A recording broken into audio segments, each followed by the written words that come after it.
and the modified V hulls. We have a long ways to go, 40 miles, sometimes longer than that. So it was a need for the boat to ride well. We have a unique style, and that's what has propelled this boat.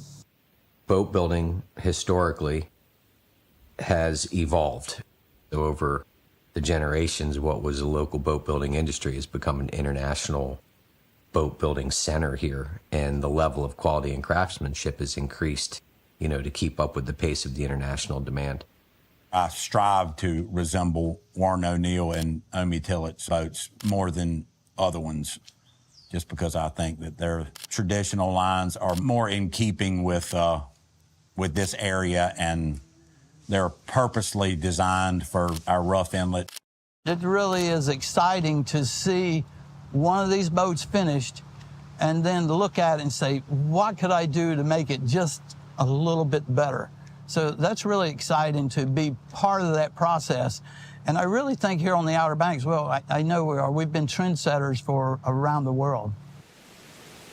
Back in the 70s, our need wasn't nothing like it is now. If you had a boat that would go 20 knots, it was considered a fast boat. And if you had an air conditioner, you were top of the line. Well, that's evolved to something quite different now, where we have boats that are cruising at 40 knots. The end process of these vessels, it's a culmination of a lot of creative energy coming together, from the owners to the builders to the designers. It wasn't that long ago, I helped my father-in-law, who was a boat builder, and we cut frames out of juniper and plank on frame construction. Now that's evolved to composite carbon fibers and different resins to make the boats lighter, stronger, faster. People ask me why I don't use foam or Divinysil or these other materials that other builders are using, and it's simply because I like to run my tools through Spanish cedar and juniper. It's a tactile thing.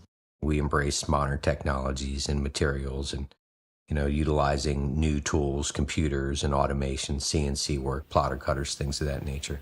It's getting harder and harder to get really good wood, so they're turning to alternatives and alternative methods for the finishes on the exterior of the boats, and that's where we have to, problem solve our way through and figure out how to come up with a solution for something that's sort of in front of us at any given time, and it's always moving forward.